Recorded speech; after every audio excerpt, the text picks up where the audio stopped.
স্বাগত আরেকবার খাতুনগঞ্জ থেকে মধুসূদন।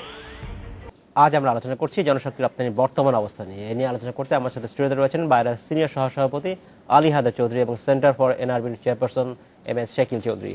জনাব আলী হায়দার চৌধুরী এবং জনাব শাকিল চৌধুরী, আপনার কাছে স্বাগত জানাচ্ছি।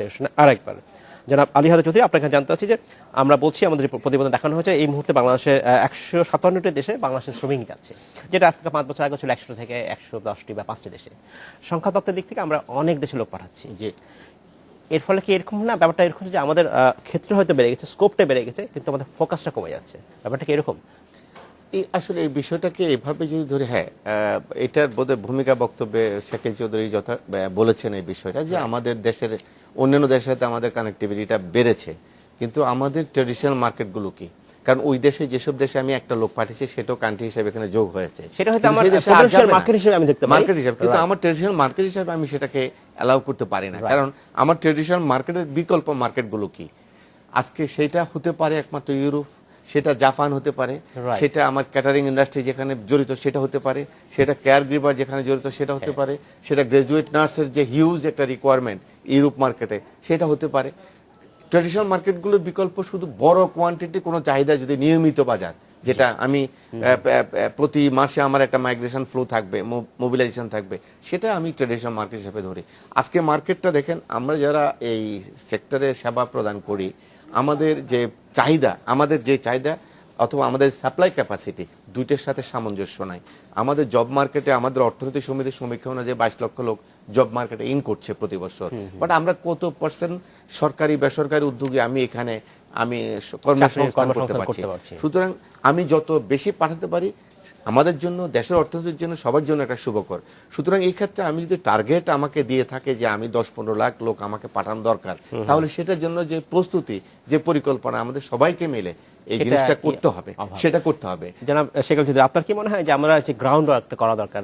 অর্থাৎ আমি শুধু সংখ্যা 157 দেশে পাঠালাম সেটা বড় কথা না, আমি হয়তো ভাগ করা উচিত যে কোনটা আমার ট্রেডিশনাল মার্কেট, কোনটা আমার পটেনশিয়াল মার্কেট, কোথায় আমি সামনে দেখবো।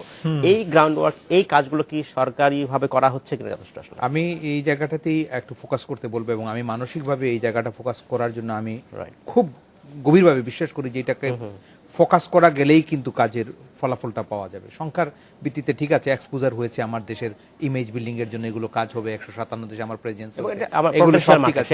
বাট আমার যে কর্মী, যে পরিমাণে, উনি যেটা বলেন যে পরিমাণে কর্মী প্রস্তুত, 1200 শুধু কর্মী প্রেরণকারী প্রতিষ্ঠান রেজিস্টার্ড বাংলাদেশে আছে, এই উনাদের প্রতিষ্ঠান বাইরা। ওর মধ্যে 1100 যদি খারাপ মনে করি, 100 লোক তো ভালো আছে। ওই লোককে আমি কাজে লাগাতে পারছি কিনা? ও কিন্তু বসে গেছে, কারোরই কাজ করবার কোনো উপায় নেই। আপনি যেটা বলছেন, এই যে ওমান কাতারের কথা আপনারা বললেন, যে এখানে এই বছরে 2014 অক্টোবর পর্যন্ত ওমান কাতারে আপনার প্রায় 47% লোক গেছেন দুটো দেশে। ওমান হচ্ছে তৃতীয় বৃহত্তম, 9,30,000 মতো লোক ওখানে থাকে। কাতার হচ্ছে 7 নম্বর দেশ, ওখানে 3.5 লক্ষের মতো লোক টোটালি মিলে আমাদের হিসাব অনুযায়ী থাকে। কিন্তু এইগুলোর প্রেজেন্স টোটাল আমার যদি 76 থেকে এই পর্যন্ত যে হিসাব আছে আমাদের কাছে, সেই হিসাব যদি নেই, ওমানে থাকে 10% ওভারঅল সব কিছুর মিলে, কাতারে থাকে 3%। আর বাংলাদেশের যে 90,50,000 লোক এই পর্যন্ত, এই অক্টোবর পর্যন্ত যেটা দেশের বাইরে গেছে কাজের উদ্দেশ্যে, তার 10টি দেশে, এই সৌদি আরব, ওমান, কাতার, বাহরাইন, কুয়েত, মালয়েশিয়া, এইরকম 10টা দেশে থাকে 84,75,000 লোক। তার মানে 93% লোক অফ টোটাল ওভারসিজ এমপ্লয়মেন্ট, যেটা এই 10টা দেশে। আমার বক্তব্যটা হচ্ছে, আমি আপনাকে বা সরকারকে বা যারা এগুলো নিয়ে ভাবছেন তাদেরকে বলবো যে এই জায়গাগুলোতে কাজের সুযোগ আছে। বাংলাদেশিরা এগুলোতে কাজ করতে করতে একটু কিছুটা কমফোর্টেবল হয়ে গেছে। আমাদের জন্য এগুলো কাজের পরিবেশটা ভালো। যখন একটা লোক যাচ্ছে, সে কিন্তু সাথে পরবর্তী পর্যায়ে আরেকটা লোক নিয়ে যাচ্ছে এখানে। এই জায়গাগুলো যখন আমার আছে, এগুলোকে ইনটেক্ট রাখবার জন্য এই জায়গাগুলো বন্ধ হয়ে যাচ্ছে। কিন্তু সৌদি আরবের যে সৌদিকরণের একটা পরিকল্পনা কিন্তু তারা চলছে, আপনাদের নলেজে আছে যে এখন কিন্তু তারা ওই যে একটা পরিমাণে সৌদির নিজস্ব লোক কর্মী আছে কিনা এটা দেখছে, না হলে ছাঁটাই হচ্ছে, এখানে কিন্তু গ্রেপ্তার হচ্ছে। এই জায়গাগুলো যদি প্রপারলি কন্টিনিউয়াসলি যদি হ্যামার করতে না পারি, এই যে 10টা দেশের কথা বললাম, 10টা দেশে 93% শ্রমিক থাকে, 85 লক্ষ শ্রমিক থাকে এই 10টা দেশে। এই 10টা দেশকে যদি আমি প্রায়োরিটি করে এগুলোর ক্যাপাসিটি বিল্ডিং করি, মিশনগুলোর এক্সপানশন করি, বিভিন্ন শহর যেখানে ডেন্সিটি বাংলাদেশি শ্রমিক বা শ্রমের সুযোগ আছে, সেগুলো যদি মার্কেট টার্গেট করে যদি কন্টিনিউয়াসলি এটা প্রেশারের মধ্যে রাখি, কাজের মধ্যে রাখি, যেটা ইন্ডিয়ানরা করছে, যেটা শ্রীলঙ্কানরা করছে, যেটা নেপালিরা করছে, এখন কিন্তু বাংলাদেশের ছাড়া বাজারগুলোতে কিন্তু তারা ঢুকে যাচ্ছে। আমাদের অপরাধগুলো যেগুলো আছে এগুলো স্বীকার করে নিয়ে এগুলো সংশোধনের পরিকল্পনা নিয়ে এদেরকে কিছুটা ডিপোর্টও যদি দরকার হয় 2-4 জনকে করতে হয় করে ওই সরকারের সাথে একটা সম্প্রীতিমূলক অবস্থান আমাদের যাওয়া উচিত, যাতে করে আমাদের শ্রমিক নেয়ার যে ডিক্লাইন মানসিকতা আছে ওটা যেন উদ্ধার করা যায়। এবং এটা যদি সম্ভব হয়, মিশনগুলোতেও কিন্তু ভালো ভালো লোক আছেন, তাদেরকে যদি একটা প্রোগ্রাম দিয়ে একটা অ্যাকাউন্টেবিলিটির মধ্যে নিয়ে এসে কাজ করানো যায়, এবং যেখানে লোকবল কম আছে, যেমন সৌদি আরবে লোক কম আছে, ইউএইতে কিন্তু লোক কম আছে, এই দুটো মিশন মিলে 22-23 লাখ লোককে সার্ভিস দেওয়া সম্ভব নয়। এগুলোতে লোক বাড়ানো দরকার, তাদের যে ক্যাপাসিটি আছে, ট্যালেন্ট আছে, এটাকে কাজে লাগাবার জন্য পলিটিক্যাল যে ফিলোসফিটা ওখানে দেওয়া দরকার। আমাদের ভালো ভালো জিনিসগুলো ওখানে প্রচার করা দরকার, আমাদের ওখানে প্রেস উইং শক্তিশালী করা দরকার। প্রেস উইং আমাদের কিন্তু ড্যামেজ করছে আন্তর্জাতিক বাজারে। এই মধ্যপ্রাচ্যের দেশগুলোতে আমাদের প্রেসে আমাদের সাংঘাতিক ডিসপেপারে সবগুলো আমাদের কম্পিটিটরদের হাতে, আমাদের প্রেসে কোনো প্রেজেন্সই নাই।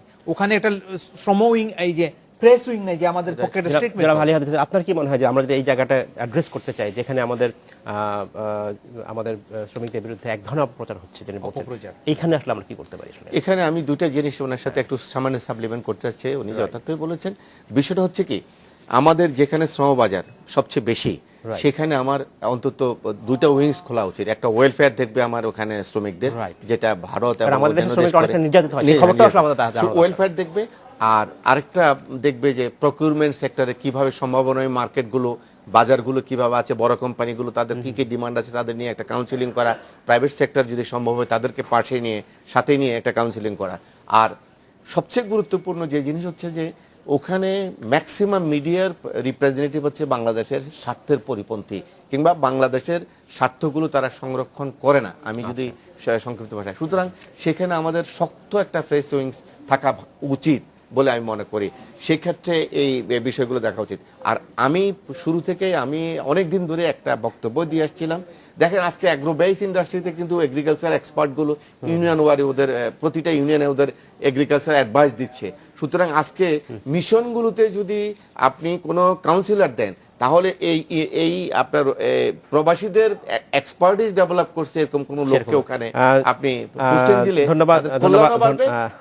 প্রকিউরমেন্টও বাড়বে। ধন্যবাদ জনাব আলী হায়দার চৌধুরী, ধন্যবাদ জনাব শাকিল চৌধুরী। সময় স্বল্পদিন আজকে আমাদের শেষ করতে হচ্ছে, ভবিষ্যতে আপনার সাথে আমরা আবার কথা বলবো। এই ছিল আজকে আমাদের খাতুনগঞ্জ থেকে বলতে ছিল, আমাদের সাথেই থাকবেন, দেখা হবে আবার।